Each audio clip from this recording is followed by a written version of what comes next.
This is the Almost Daily Zencast. Hello and namaste. Thank you for tuning in to today's episode. I am your humble host, the incorrigible Mr. Zeppo. Let's get started.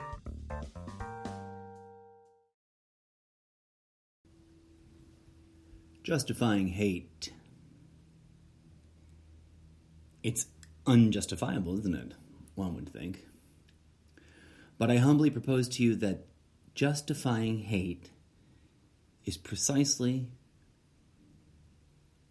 what they do. Who's they? The system that governs our society. I don't mean the government itself, but that system of oppression behind the government.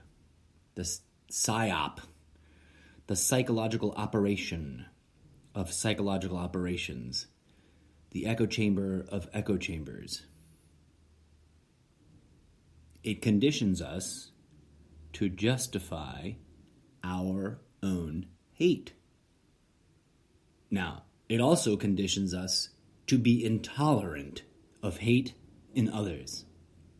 And that's a pretty fucked up combo, isn't it, friends? But think about it.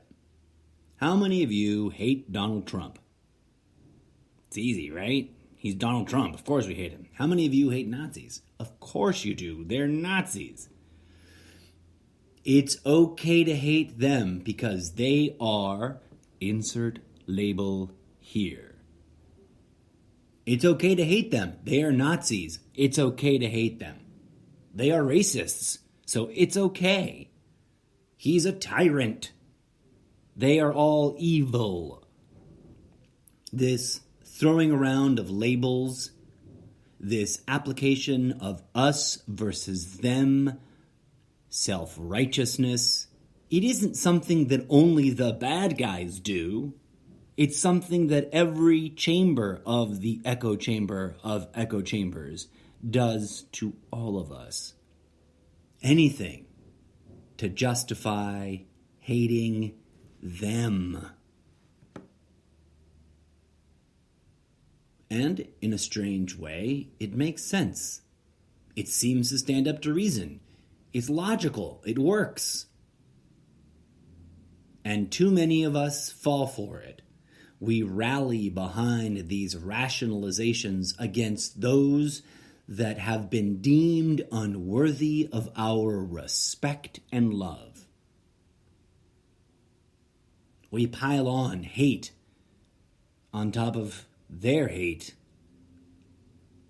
We choose to ignore the hypocrisy so that we can choose to hate. We choose hate because it feels righteous, because we are on the correct side of the divide and they are not. We've all been caught up in this. We've all felt that at some point or another. There's no denying it. I'm sure there are exceptions to the rule. There always are. There are some lucky, saintly humans that have never, ever in their entire lives felt one shred of hate. Bless their hearts. May they share with us their secret. But if we look really objectively, really clearly, really honestly at the way our society is manipulated, they create false ideological divides, and we fall in line behind those conflicts and rationalize for ourselves why it is okay to hate the other side.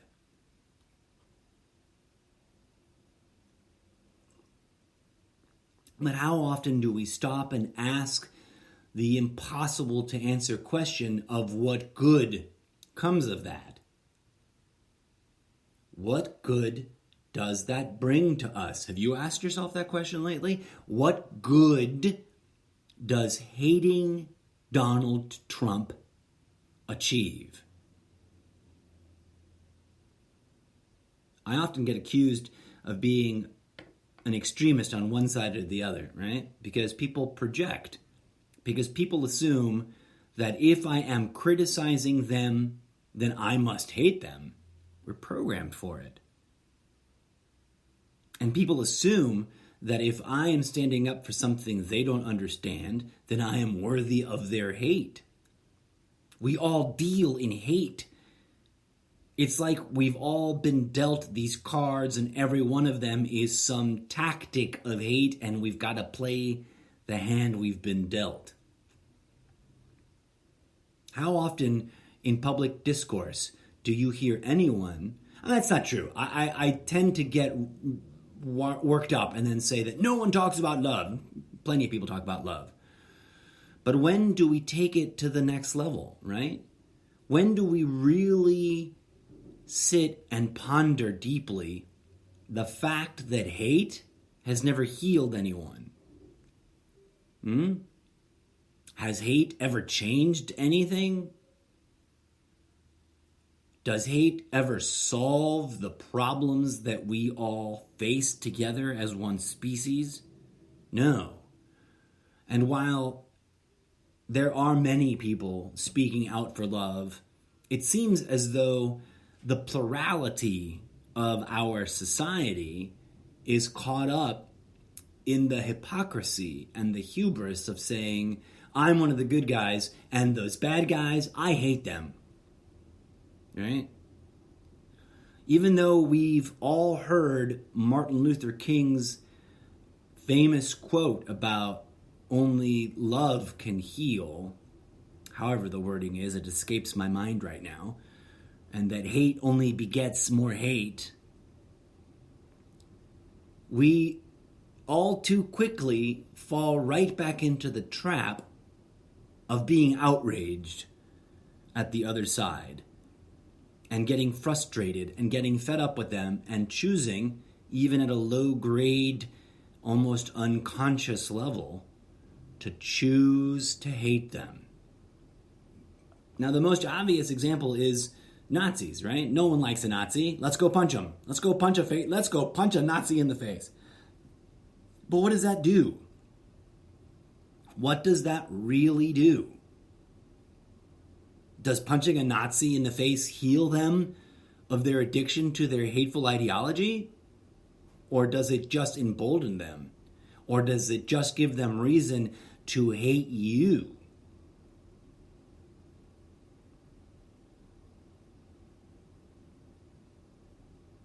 Paying lip service to love is one thing. Loving your enemy truly, unconditionally, openly, publicly, that's another thing. And we don't really know how to do that, do we? We like to hope we do. We have an aspirant culture of paying lip service to love.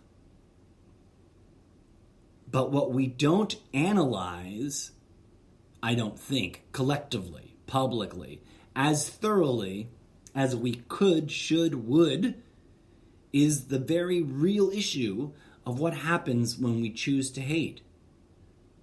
When we choose to hate, in my humble opinion, it lowers us to the level of that we've chosen to hate. If you hate a Nazi and you go punch one in the face, how are you just not an anti-Nazi Nazi? No one likes hearing that, of course. That makes a lot of people who enjoy punching Nazis in the face want to punch me in the face. But that's the catch, isn't it? That's the point of what I'm trying to share. Hate breeds and begets more hate. So when we choose to hate the bad guys, are we not just transforming ourselves into something that approximates the very thing that we have just chosen to hate? When we hate Donald Trump, and therefore, by extension, all his blind faith followers, are we not just transforming ourselves into something that gives them permission to hate us back? We like to pretend that the answer to that kind of question is a strong, resounding no. And you know what? Yes, of course there are people out there who speak strongly in this direction, who are indeed the examples to this general rule I'm exploring, and truly do refuse to hate. And even they, I would ponder, I would venture to guess, even they must fail at it. Why do I think that? How dare I suggest that of the great advocates in the world? Because they are human too, right? We have that one thing in common. And if we are all human, then we must all, to some degree or another, share the same flaws and weaknesses. Is that insane? I don't think so. I know that I strive to refuse to hate. But I sometimes get caught up in my own frustration and fail to truly love with unconditional abandon. That's hard to do. It's harder to love a vile, disgusting person than it is to hate them the way Buddha. I derailed my own sentence there. Let me start over. It is easier to hate a vile and disgusting person who is themselves riddled with hate and spewing conflict-causing hate speech than it is to love them unconditionally, the way Buddha might have shown us, the way Yeshua and Mary Magdalene might have shown us, the way any other number of the awakened ascended masters tried to show us. We tell ourselves that under the right conditions, we have the right to hate selected individuals or specific groups because they deserve it, because they are evil. As if the only thing that good and evil can exchange between each other is a mutual hatred for one another. That makes no sense to me at all. But that is where the conditioning is trying to manipulate us towards. That is exactly what the system of oppression wants. It wants to divide us up into discrete groups of self-righteous individual communities that are filled with hate for all others who did not conform to whatever given ideological model we're standing up with or for or against. The conditioning that is pervasive in our society is contingent on this hypocrisy. Us versus them-ism, right? The mental programming at the center of all ideological constructs that declares only our group is righteous and those guys over there have got it all wrong. Those guys over there are doing something evil. Those guys over there are not worthy of our respect and love. That conditioning is all about painting us into the corner of dealing only and exclusively in hatred for each other because somehow or another it makes sense, because they deserve it, because we've earned the right to hate them. They are evil. And so we choose to do what at the heart of the issue is the very thing that makes them seem so vile to us in the first place, which is to foster hate in our hearts and to justify it with all the reasonable explanations of righteousness and lack thereof. They lack righteousness, therefore we can hate them with impunity. They are evil white supremacists, so we can hate them without fear of becoming something equivalent but radically different. I think that if we were to meditate and calm ourselves and center ourselves strongly enough, we would all come to the realization that all of that kind of thinking is madness. It is a sort of mental manipulation. Indeed, if we were to consider the situation strongly enough, if we were to really dig into the circumstances deeply enough, one could come to the conclusion, quite simply, they are harvesting hate indiscriminately. In other words, it doesn't matter who hates whom and for what reasons. They just want that hate to be generated in our hearts. They want us angry at the bad guys. And the thing is, we can hardly tell the difference anymore between good guys and bad guys. Now, that's offensive to people, because to some people, it's really obvious. The white supremacist, nationalist, Nazi psychopaths, they're the bad guys. But in the thick of World War II, with bombs dropping on all sides, those distinctions start to lose their meaning. If both armies are thirsting for blood and everyone is out to butcher everyone else, the definition of good and evil becomes lost in the bloodbath. How many wars has humanity fought? How many wars have we traumatized ourselves with?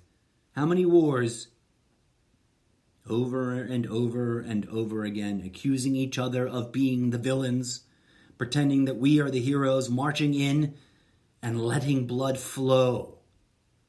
And what has it achieved? Where are we now? Entrenched in endless war for profit? On the verge of civil war at home? And people's tolerance for conflict through the roof. And looking back throughout that same history, how many times has true wisdom come through? How many times has real, genuine wisdom been gifted to us? Only love can solve the problems that we face. Only love can heal ourselves, each other, and the enemy. Only love can change the world. Only love can fix everything. And yet, here we are, always on the precipice of talking ourselves into a rationalization of including hate in our hearts instead of love.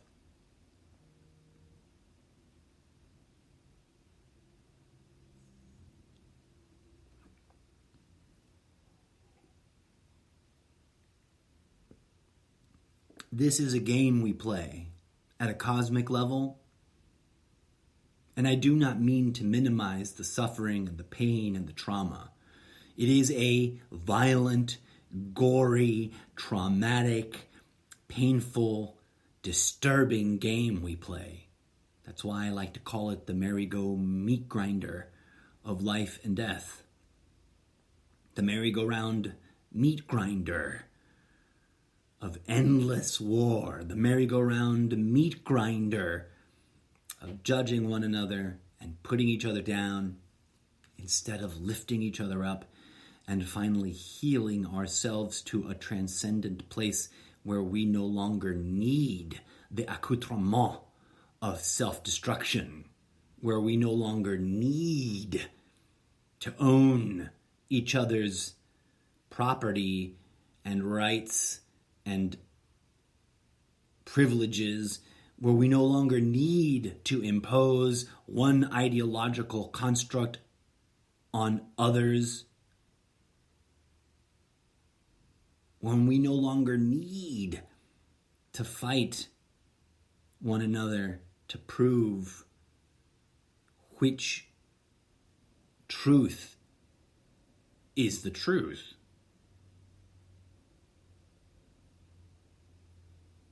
They have conned us into justifying hate. Who's they? Because when I say they, am I doing anything different than what I'm talking about when I describe the us versus themism? I'm very self-aware of that. Who is they? Us. We, ourselves. We blame society, but we are society. Now, plenty of people out there will be like, wait a minute. There's the evil New World Order, and they're killing babies and drinking their blood and blah, blah, blah. But who are they? Are they really lizard people from another planet? I mean, I guess that's not impossible.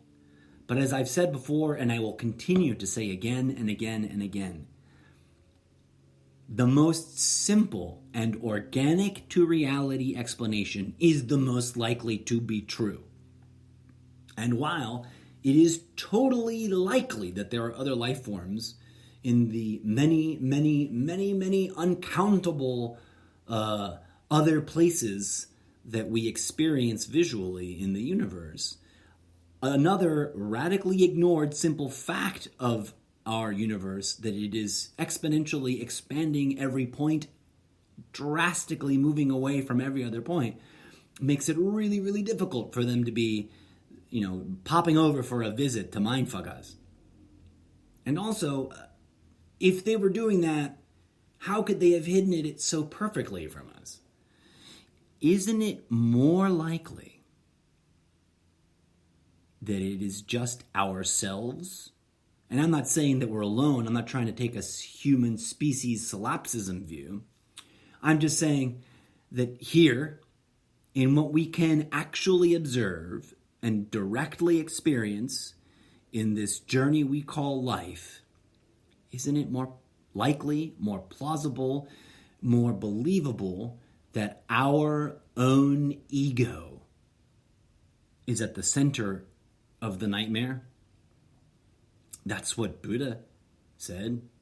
And to some degree, one can extrapolate that message from Christ's teachings as well. Mystics throughout history have said it is all within us. Heaven and hell is here and now. The light and the dark, they are both what animate us.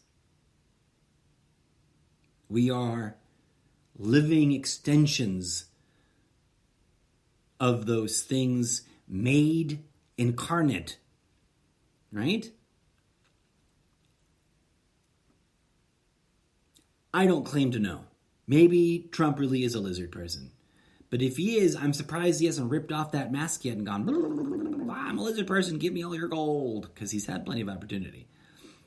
I was really hoping that if it were the case, that he would have done that on day 666 of his presidency. And nothing happened on that day.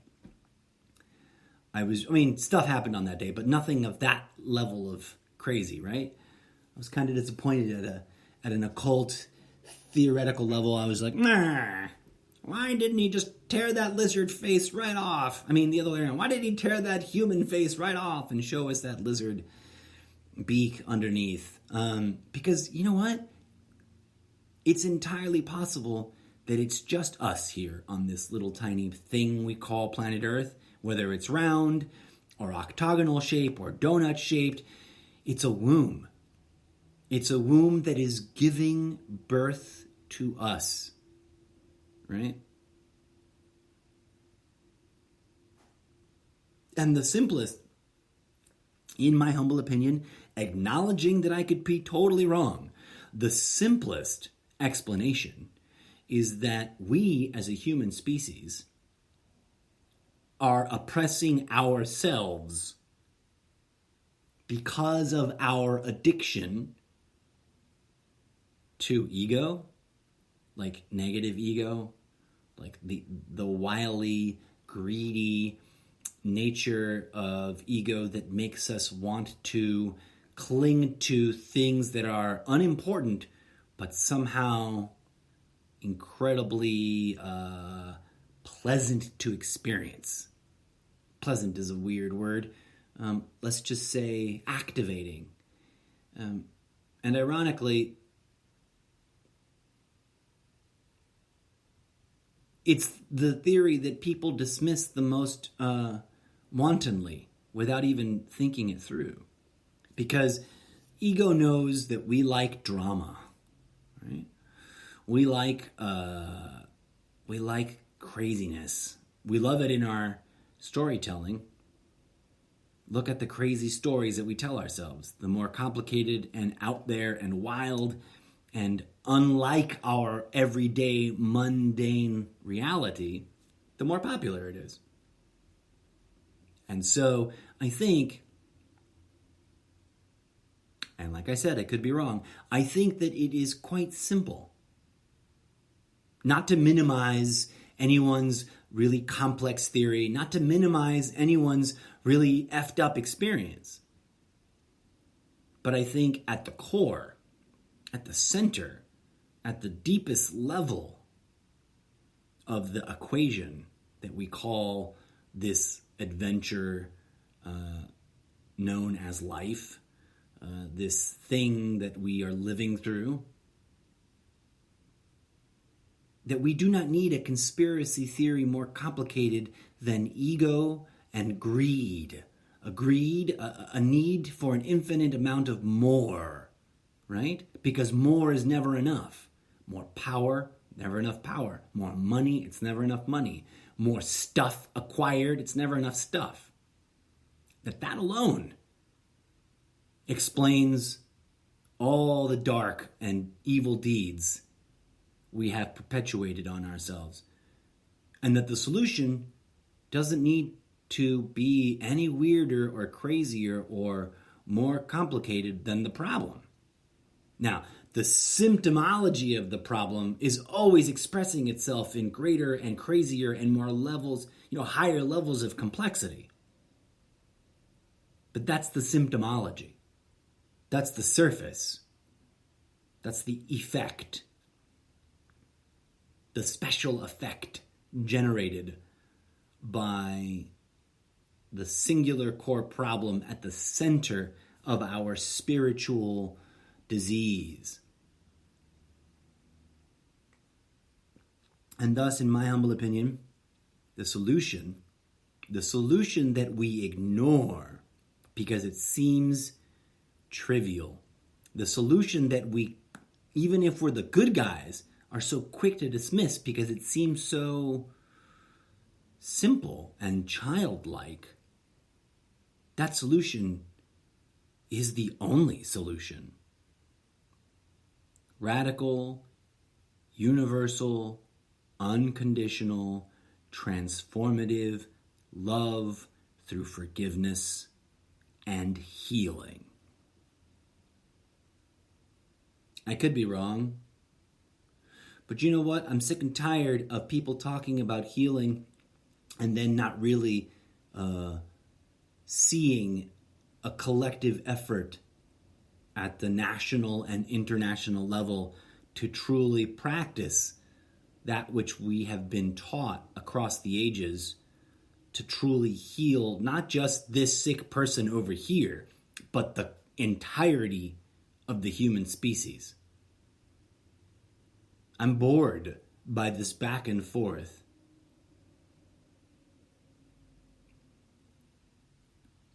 Maybe I'm indulging in my own slippery slope of ego trap thinking. That's always a risk. For ego, as I've said to many, and I'm sure I'll say again both here and on the internet, ego is a wily motherfucker. And ego loves to set traps right there next to the rewards.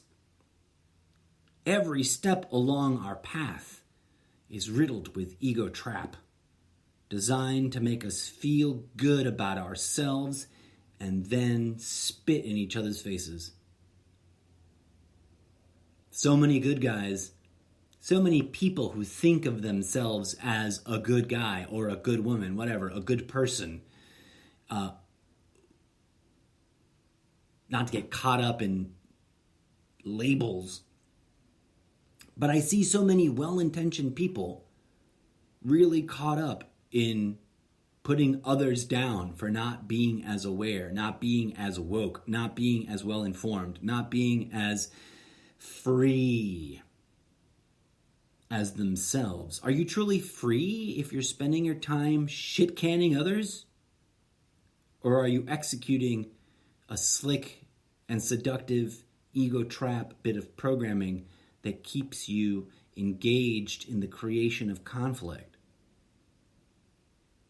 Are you truly woke if what you do is to spew hate at those who do not agree with you?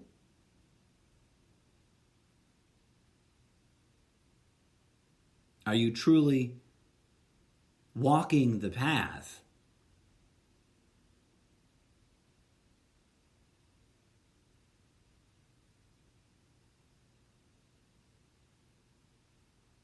the world we live in today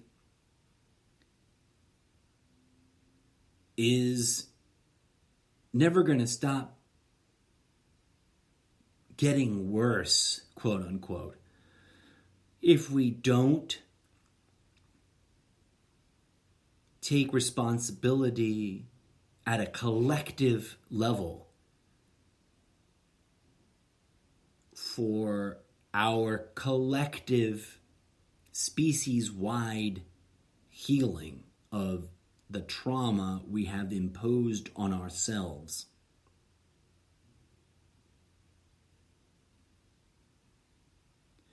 And I think, I could be wrong, but I think that the first step towards achieving that new direction, that new upward spiral instead of downward spiral,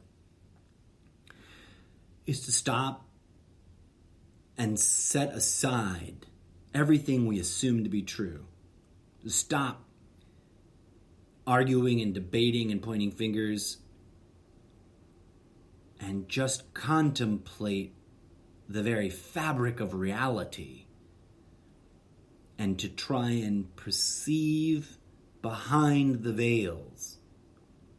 Not out there, in terms of what's been hidden from us in practical terms at a political level or at a conspiracy theory level, but deep inside ourselves, behind our personality, behind our life story narrative, behind the masks we wear that represent who we like to be in this time frame, in this life frame.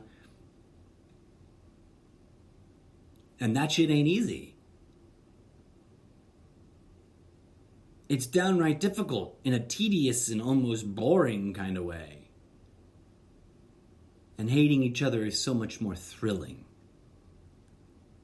Judging each other is so much more viscerally enthralling. But that's the trap, my friends. And so, without judgment, I beg you to consider where you actually stand. Not to believe in me blindly, it's got nothing to do with that. Not to agree with me without serious contemplation, that's not what I ask. I invite you to just pause and set aside, without judging yourself, without judging others, your practice of judgment. To set aside whatever ideological constructs, political, religious, social, and just reconnect with that which we commonly say we've been disconnected from. Yourself, your true nature, your innermost experience. What is that? What is there to be experienced inside of yourself, behind your own mind? It's easy to be flip and say, well, nothing. There's nothing there. There's just me. But have you gone there and truly looked? Have you gone there and truly listened? Have you gone there and truly healed all that which you can find that needs healing? I would venture to say that even the most spiritual of us still has a lot of work to do, because we're still here, aren't we? As always, friends, thank you for tuning in and taking my crazy ramblings into consideration. Question what I have to say. Explore. Decide for yourself. And always, always, always, may you look inside your heart and find peace, love, and grooviness blossoming therein.